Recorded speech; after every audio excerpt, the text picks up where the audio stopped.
Selamat siang Bu Bibi ya.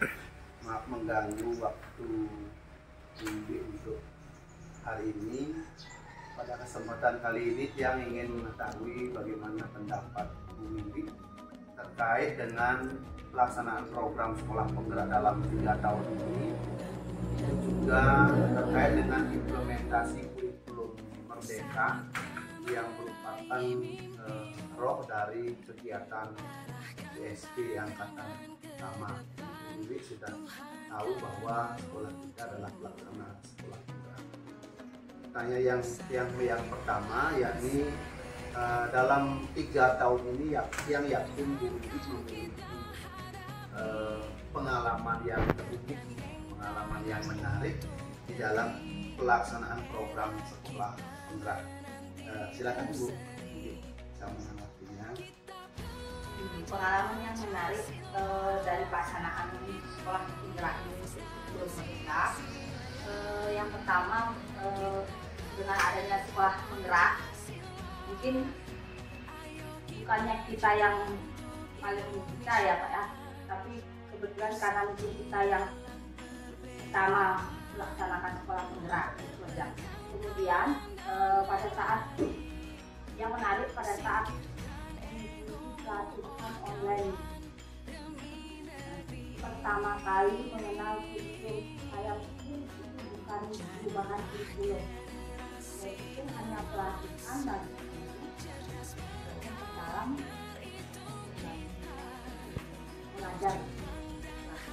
Karena pada saat itu jadi pertama dalam proses membuat modul ajar, bahkan yang ambil dari sistem pembelajarannya yang ambil dari kurikulum Merdeka, bukan dari situ yang bukan pertama yang ambil dari sana. Kemudian tentang proyek, yang pikir proyek pilihan ke adalah proyek business learning, ya pelajaran ada proyeknya, matematika proyek. Tapi untungnya setelah jalannya waktu, proyek yang paham bahwa proyek itu adalah satu gabungan dari semua sampel, tidak fokus ke hasil tapi ke ketiganya, ke ketiga. Itu pun saya ambil belajarnya mulai dari MM. Kemudian untuk CP-nya juga yang jadi lucunya waktu yang latihan di Denpasar untuk pembelajaran IPAS dan bahasa Inggris, yang kekeh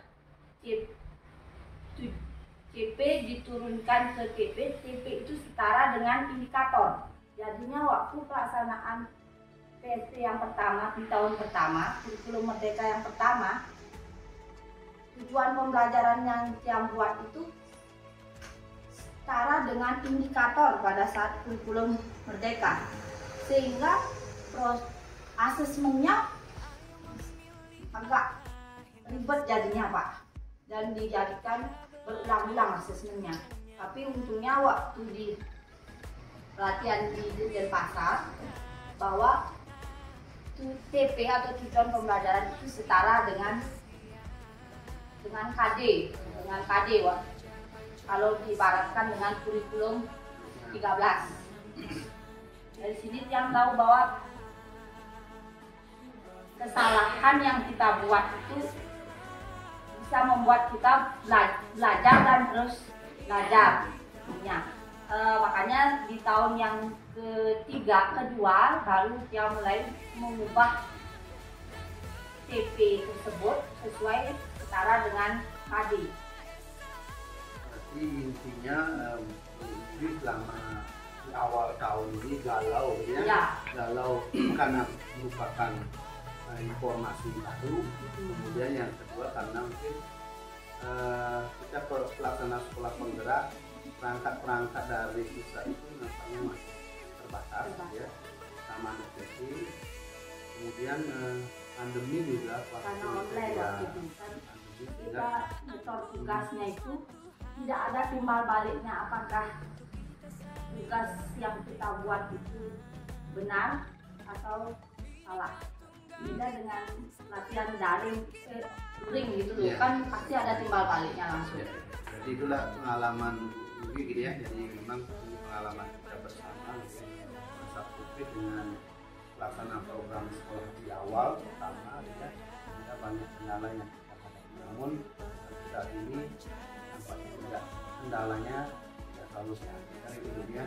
Nah terus di dalam pelaksanaan PSI ini kita kan menggunakan kurikulum Merdeka secara konten atau secara isi. Saya bagaimana pendapat terhadap konten atau proses pelaksanaan kurikulum Merdeka? Jujur untuk pelaksanaan kurikulum Merdeka yang itu sangat sangat bagus menurut saya dan sesuai dengan kondisi sekolah karena dari PP-nya aja sudah sederhana sesuai.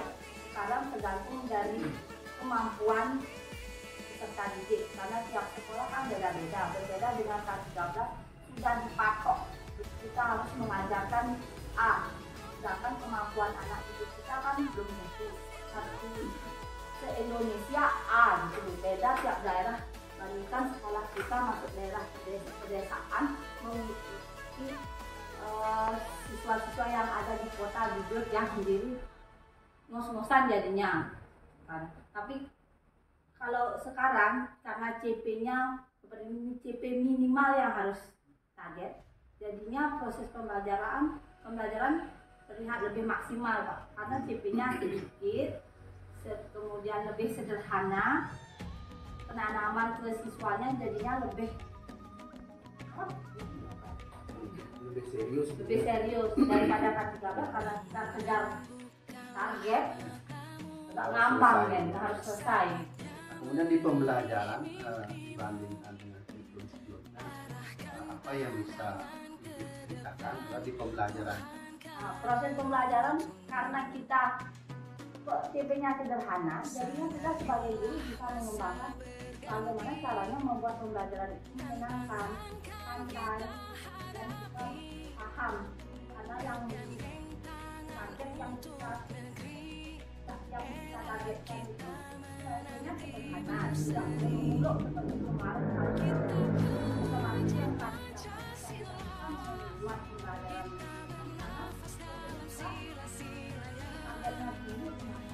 mana caranya biar sampai gitu sehingga prosesnya yang terbuka karena ini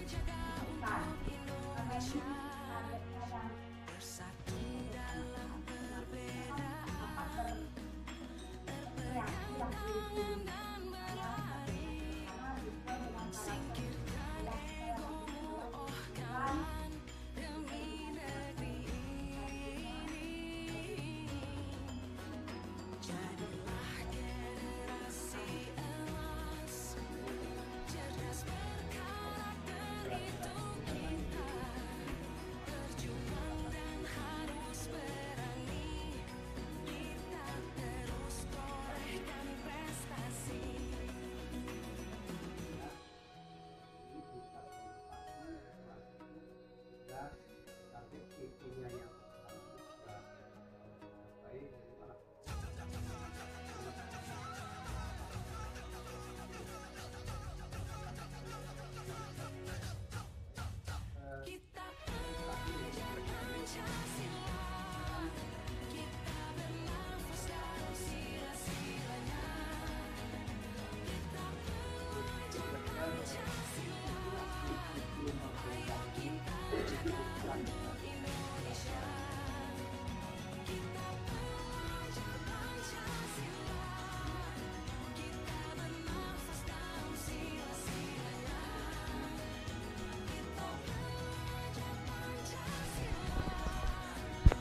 yang Merdeka Belajar lainnya menurut